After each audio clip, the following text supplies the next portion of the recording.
আমাদের বয়স যখন 15 কি 16 তখন আমরা নিজের কন্ট্রোলে থাকি না, তখন আমরা একটা রঙিন দুনিয়ায় বাঁচি। আর তখনই আসে আমাদের জীবনে প্রথম প্রেম। মেয়েদের ক্ষেত্রেও সেম টু সেম।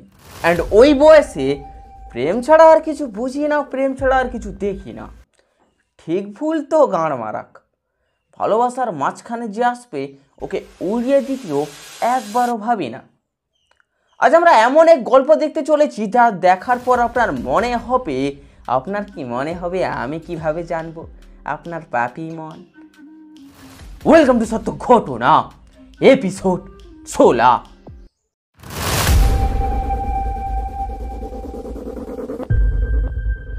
গল্পের শুরুতে আমরা দেখতে পাই বাড়িতে অনুষ্ঠান হচ্ছে। চারিদিকে সোনা রূপা সিডি কোল্ড, কাকিমা কচি খুকিরা রিলস বানাচ্ছে। চারিদিকে একটা হই হই ব্যাপার। ইনি আমাদের গল্পের নায়িকার মা, ওরফে আমাদের কাকিমা। এনার বরের সাধভক্ষণ আজ, তাই এনাকে যে পারছে যতটা পারছে মিষ্টি খাওয়াচ্ছে। সারা দিন খালি মিষ্টিই খাচ্ছে। আজ কাকিমা প্রায় 150 পিসের মতো মিষ্টি খেয়েছে। এদিকে নারী সমাজের ডাউনফল দেখতে পাচ্ছি আমরা। সব মিলিয়ে একটা হই হই ব্যাপার। হঠাৎ করে কাকিমার কাছে উড়ে উড়ে একটা কোল্ড ড্রিঙ্ক আসে। ও বাবা, এতক্ষণ একটা দারুণ জিনিস হাতে পেয়েছি। কাকিমা কোল্ড ড্রিঙ্ক দেখে হ্যাপি হয়ে যায় অ্যান্ড ঘট ঘট করে 2 ঘট মেরে দেয়। ব্যাস এক ছবলে ছবি হয়ে যায়। আর ওই ছবি কে যেন কাউকে হোয়াটসঅ্যাপে দেয়। কে এই বাঞ্চুত? কেনই বা মানলো কাকিমাকে? কিসের শত্রুতা ছিল? এদিকে একটা মানুষ মৃত্যুর সঙ্গে রোমান্স করছে, আর ওই দিকে কে যেন এটা দেখে মন থেকে শান্তি পাচ্ছে। তুমি তোমার কাজ করে দিয়েছো, এখন জাস্ট ওয়েট অ্যান্ড ওয়াচ। বাড়ির সবাই ডিপ্রেশনে, কারোর রাতে ঘুম নেই, প্রশ্ন অনেক, উত্তর কারোর কাছে নেই। কাকুর মনে খালি একটা খুঁত লেগে আছে। কাকিমা তাকে কিছু একটা বলতে চেয়েছিল। একটা কথা কয়েকদিন ধরে তোমাকে বলবো ভাবছি। কথাটা কি ফ্যামিলি সংক্রান্ত? আমি তোমার ফ্যামিলি সামলাই, ফ্যামিলির কথাই বলবো নিশ্চয়ই। ফ্যামিলি সংক্রান্ত? ধ্যাত, কুটকাচাড়ি একদম ভালো লাগে না, তাই কাকা একদম ইন্টারেস্ট দেখায়নি। বাট কাকিমা কি বলতে চেয়েছিল, কি এমন জানতো কাকিমা? ইনি আমাদের কোচি, গল্পের নায়িকা। গল্পের প্রথমে আমরা যাকে ঝোপের পেছনে কীর্তন করতে দেখেছিলাম, ইনি হচ্ছে গিয়ে সেই বাড়ির বড় মেয়ে। মেয়ে হিসাবে খুবই ভালো, একটু গাঁড় পাকা। আর ওই পাকা গাঁড় লোককে খেতেও দেয় ঝোপের পেছনে। মা মারা গেছে 5 দিনও হয়নি, এর মধ্যেই কোচি তার বান্ধবীদের সঙ্গে কোথায় একটা বেরিয়ে যায়। হঠাৎ করে 2MP ক্যামেরা অন করে মুখে গাঁড়ে লিপস্টিক আর কাজল ঘষতে থাকে। মা মারা গেছে, কোনো দুঃখ নেই, নাংবাজি করতেই হবে।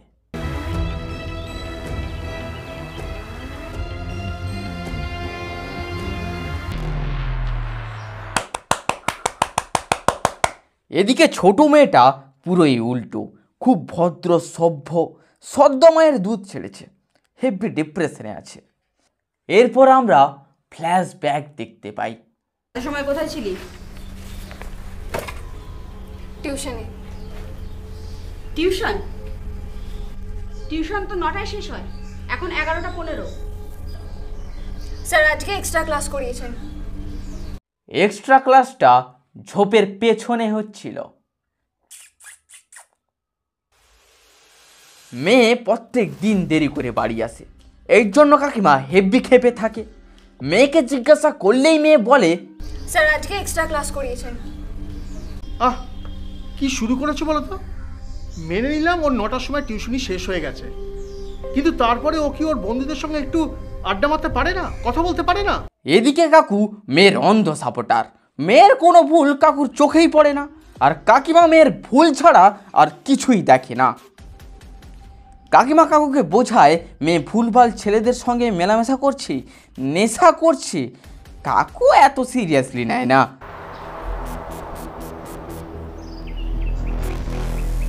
প্রথমবার টান মারলি অথচ বিষম খেলি না? আমার শিখতে 3 দিন সময় লেগেছিল। সবার ট্যালেন্ট সমান হয় না। তোর মার সামনে খেতে পারবি সিগারেট? ফাইনালি আমরা কোচির বন্ধু বান্ধবকে দেখতে পাই। একটা 15 বছর মেয়ের বন্ধু বান্ধব কেমন হওয়া উচিত? ওর থেকে ছোট, ওর থেকে 1-2 বছরের বড়। বাট কোচির বন্ধু বান্ধব কলেজের নেশা করা ছেলে, কলেজের ইউনিয়নদের খুশি করা মেয়ে। মার সামনে খেতে পারবি সিগারেট? তাহলে বুঝবো কত ট্যালেন্টেড তুই। মাত্র 15 বছরের মেয়ে সিগারেটটাকে চুষে চুষে খাচ্ছে। দেখে যেন মনে হচ্ছে সালা মার পেট থেকেই যেন শিখে এসছে। রাজা প্লিজ ওই অ্যানোয়িং লেডির কথা এখন বলিস না। বাড়িতে থাকলে বাড়িটা পুরো নরকের মতো মনে হয়। এই বয়সে সবারই নিজের বাড়িকে নরক মনে হয়। আর একটা জিনিস ভালোভাবে লক্ষ্য করবে, যাদের বাড়ির ছেলে মেয়েগুলোকে ওদের বাবা মা পুরো একদম টাইটভাবে বেঁধে রাখে, দেখবে ওই বাড়ির ছেলে মেয়েগুলোর প্যান্টের ফিতা লুজ হয়। এর ক্ষেত্রেও সেম টু সেম কেস। এদিকে কাকিমা পুরো টাইট দিয়ে রাখে, আর এদিকে মেয়ে সুযোগ পেলেই সিগারেটটা ঢোকায় ঠোঁটের ফাঁকে। এরা তিনজন এখানে এসে গাঁড় পেঁয়াজি করে। মাত্র 15 বছর বয়সে কোচির প্রথমবার মন ভাঙে যখন কোচি জানতে পারে যে তার বুবাই দাদার সঙ্গে এই মেয়েটার। এটা কোচি মেনে নিতে পারে না, কারণ তার বুবাই দাদার সঙ্গে সেই বাচ্চা কাল থেকে সম্পর্ক। এতে কোচি প্রচুর কষ্ট পায়। একদিন রাতে তার বুবাই দাদা তাকে কল করে অ্যান্ড সে দেখায়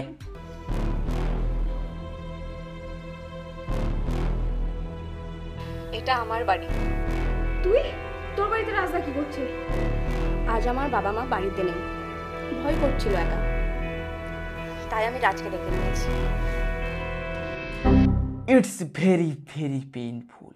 মাত্র 15 বছর বয়সে কোচির প্রথমবার মন ভেঙে চৌচির হয়ে যায়। এদিকে বুবাই দাঁড়ও তাকে হাততালির আওয়াজ শোনায়। এই বয়সে এমন কষ্ট মেনে নেওয়া যায় না। মনে জমে রাগ, মনে জ্বলে প্রতিশোধের আগুন। ভালোবাসার ফুল জ্বলে পুড়ে হয়ে গেল পোড়া বেগুন। কিছু মানুষ দেখবে মন ভাঙার পর পুরোপুরি প্রেম থেকেই সন্ন্যাস নিয়ে নেয়, আর কিছু মানুষ দেখবে মন ভাঙার পর সে আরও কঠোর পরিশ্রম করতে থাকে যাতে আরও ভালো ছেলে পটাতে পারে আর নিজের বান্ধবীকে দেখাতে পারে যে দেখ আমিও পারি, তোর থেকে ভালো মাল তুলেছি। ব্যাস কিছুদিন পর টুনি একটা হ্যান্ডসাম দেখে মাগিবার ছেলে পটায়, আর প্রথমেই নিয়ে আসে ওই কলেজে পড়া বান্ধবীর কাছে। পায়েল, ও হচ্ছে রাহুল। হ্যালো। রাহুল, ও হচ্ছে পায়েল। আমার অবশ্য পায়েলকে দিদি বলাই উচিত, তার কারণ ও কলেজে পড়ে। কোচি হালকা তার বান্ধবীকে একটু জ্বালাতে চায়। দেখ তোর বয়ফ্রেন্ডের শুধু এখানে দাঁড়িয়ে ছিল, আমার বয়ফ্রেন্ডের পুরোটাই দাঁড়িয়ে। কোচি আমাদের তার বান্ধবীকে হেব্বি খিস্তি দেয়, কাঁচা কাঁচা খিস্তি দেয়। বেচারি সহ্য করতে না পেরে ওই জায়গা থেকেই চলে যায়। বাট না, সে যায়নি, সেও তালে ছিল, কখন চান্স পেলেই পুরো পোঁদে। এদিকে মাগিবাস দাদা আমাদের চারিদিকে ঝোপঝাপ দেখে নিজেকে সামলে রাখতে পারে না। ওদিকে ওয়েও রুম দিচ্ছে না অবিবাহিতদের। সো এরা দুজন ভাবে চারিদিকে এত ঝোপ, চলো মেরে দিই একটা কপাকপ। এরা দুজন শান্তি মনে ঠোঁটের এক্সারসাইজ করছে, আর ওই দিকে বান্ধবী Lalita A to Z camera বন্দি করে রাখছে। আচ্ছা তুমি কোন ব্র্যান্ডের লিপস্টিক ইউজ করো বলো তো? পুরো প্রো লেভেলের মাগিবাজ। বয়ফ্রেন্ড যদি কিস করার পর এইসব লুতুপুতু কথা বলে তাহলে ভেবে নিও এবার সে লিপস্টিক ছাড়া ঠোঁট খাওয়ার তালে আছে, সাবধান। যাই হোক, এদিকে এরা জুটিয়ে প্রেম করছে, ওদিকে কাকিমার কাছে চুমু খাওয়ার ফটো পৌঁছে গেছে। এদিকে কাকিমা তো রেগে মেগে আগুন, আর ওদিকে বাথরুমের ভেতর মেয়ের শরীরে জ্বলছে একদিন রাজদার সাথে ভিডিও কলে আমার কথা হচ্ছিল, তখন দেখি যে রাজদা পায়েলের বাড়িতে, আর ওরা দুজন এক বিছানাতে। কাকিমা ডাইরেক্ট জামাইয়ের কাছে যায় আর তার গুষ্টি পিন্ডি চটকায়। এখন প্রেমের আগুন কি এত সহজে নেভে? এর মনে প্রেমের আগুন আর এর ধনে হাওয়াসের আগুন, দুটো আগুন আলাদাইভাবে জ্বলছে। সো এই আগুন এত সহজে নেভার নয়। এদিকে কচি অনশন শুরু করে দিয়েছে, খাওয়া দাওয়া সব বন্ধ, মেয়ে বিএফের বাড়া ছাড়া আর কিছুই চুষবে না। বাট কাকিমা তো কাকিমা, তোর বাপ আমার কথায় উঠে বসে খায়, তুই তো ওর মেয়ে। কিন্তু যতই যাই বলো, যতদিন আমার অধীনে তুমি আছো না, আমার কথা তোমাকে শুনতে হবে। ভালো মুখে বলছি, 5 মিনিটে খাবার টেবিলে এসো। এইভাবে বলতে হয় কাকিমা? বলছি ঘরে তেঁতুল গাছ নেই? হালকা একটু কঞ্চিটাতে একটু তেল মাখিয়ে প্যানটা একটু হলকা দিয়ে 15 বছরে গাঁড় পেঁয়াজি হচ্ছে। শুরু হয় বিরহ যন্ত্রণা। কাকিমা আমাদের মেয়েকে এক বিন্দু একা ছাড়ে না, যেখানে যায় হাত ধরে নিয়ে যায়। গো, দেখে বুকটা ফেটে যাচ্ছে। একে অপরকে শুধু দেখতেই পাচ্ছে, ছোপের পেছনে যেতে পারছে না। কষ্ট আর কষ্ট।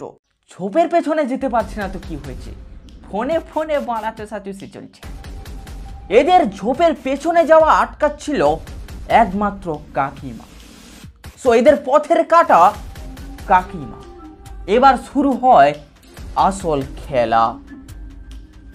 আচ্ছা, কোনোভাবে কি ওই বাধাটাকে আমাদের দুজনের মাঝখান থেকে সরিয়ে ফেলা যেতে পারে? আমার ইচ্ছা তো করছে ওকে মেরেই ফেলি। তুমি একদম আমার মুখের কথাটা কেড়ে নিলে। হ্যাঁ, টপ কথা। সিরিয়াসলি নিজের মাকে মারার প্ল্যানিং করে নিজের পেটেরই মেয়ে। জাস্ট ইমাজিন মানুষ কতটা নিচে যেতে পারে। অ্যান্ড এরা খুব ভালোভাবে প্ল্যানিং করে 30টা ঘুমের বটি গুঁড়ো করে কোল্ড ড্রিঙ্কসের সঙ্গে মিশিয়ে নিজের মাকে খাইয়ে দেয় নিজের বড় মেয়ে। ব্যাস, 1 ছবলের ছবি। তো ভাই গল্প শেষ। কি শিখলে? বাল শিখলে, টাইম পাস হয়ে গেল। তো ভাই দেখুন, প্রেম করুন, গান মারান, যা ইচ্ছে করুন, বাট একটু ভেবে চিনতে। আর একটা কথা, অল্প বয়সে যেসব প্রেম হয় না ভাই, ওটাকে প্রেম বলে না, ওটাকে হরমোনের খেলা বলে। সো নিজের মাইন্ডটাকে একটু, যারা অল্প বয়সী ছেলেমেয়েরা দেখছো, নিজের মাইন্ডটাকে একটু কন্ট্রোল করো। এই বয়সে এইসব হয়। আর একটা কথা, যে তোমাকে ভালোবাসবে না, সে তোমার বাবা মার ক্ষতি করা তো দূরের কথা, সে তোমার বাবা মাকেও নিজের বাবা মা ভাববে। আর একটা কথা, প্রেম করুন, বাল চিনুন, যা ইচ্ছা করুন, আমার বালও ছেঁড়া যায় না। আমার কাজ আপনাদের টুকটাক একটু সাবধান টাবধান করা, ঠিক আছে? অ্যান্ড এই ঝোপের পেছনে নিয়ে যাওয়া ছেলেদের থেকে অনেকটা দূরে থাকুন। আর এই টাইপের মেয়েদের থেকেও একটু দূরে থাকুন, মানে যারা সহজেই ঝোপের পেছনে চলে যায়। সো হাবাস খুব খারাপ জিনিস ভাই। এই হাবাসের জন্য কতজনকে গাছে বেঁধে টেঁধে রাখা হয়। ঠিক আছে, টাটা, বাই বাই, আবার হচ্ছে পরের দেখা। সারা নুনুকে কন্ট্রোল করতে শেখ মারা।